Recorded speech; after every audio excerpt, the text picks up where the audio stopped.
Hello there, this is Uncle Albert, coming to give a little philosophy talk, just thoughts about life, and haven't done one of these in a while, and I will say that, one of the main issues I think in our society is this ultra competitiveness that is kind of instilled in us from a young age, starting in the school system.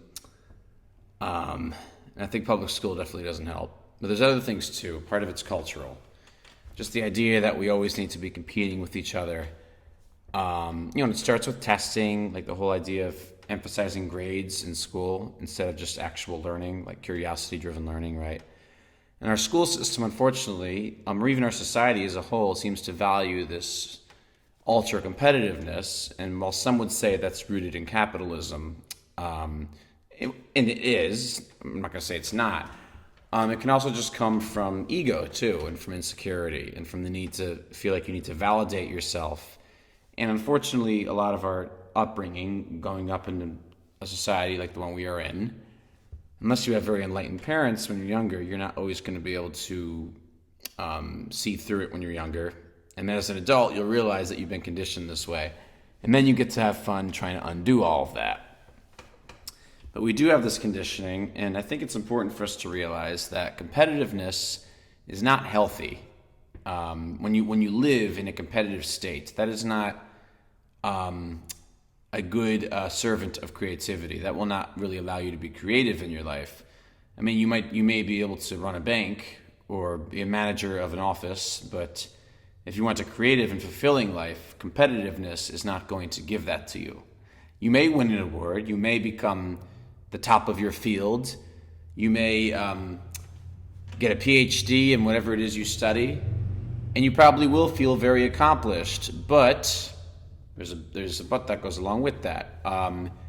Any sense of satisfaction that comes from that is not usually long term. And then soon enough, if you are living in a more egoic, competitive state, rather than later, you're already looking for the next thing that you can do or achieve to justify yourself and justify your existence, and to be like, oh, look, this is what I can do. I've done this, and I've done more than all these other people, so that makes me unique and special. And I mean, if only we could have an education system that did not put so much emphasis on testing, then I really think we could succeed and not become so bogged down by trying to be better than everyone else. True creativity and success comes when we release that need to be better than other people, or to succeed, or to do this, or to become the top of your field, whatever your field is. If we could just learn to appreciate what we have, the talents we've been given, really find that niche of yours. I'm grateful because I was able to find mine at a young age, but we all have those niches and we all have those talents. So I think really focus on that, focus on your strengths and develop those. And don't worry about competition. If you're doing something you love, that you excel in, and you devote your energy to it, and you love to do it, and you do it for the sake of doing it, then that is when the real blessing starts to come and the real success starts to come. But if you're doing it from a competitive state of being, state of mind, success will be very limited because you're constricting when you do that.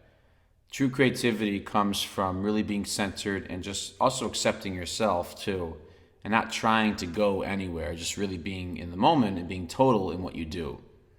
And that's where that presence really comes from, and that is what we need to remember to focus on, being present with what we do, doing it for the sake of doing it, not as a means to an end, and loving what we do. And also being able to love the tedium that is involved in finishing a project that you may start, or any other things that you are working on. Okay, but that's basically, competitiveness has its purpose, and there are times when it's appropriate to be competitive. But overall, we don't want to live in a competitive mindset. And yes, capitalism encourages us to do that, the capitalistic society we live in.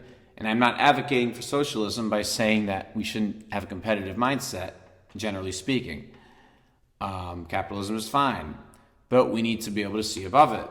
above anything that encourages us to, in an unhealthy way, be perpetually competitive. We need to rise above that and realize that the best things happen when we work together and have a team mentality, a team mindset, right?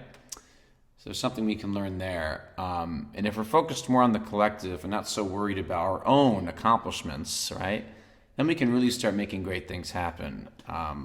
That's just my thoughts, okay? Namaste.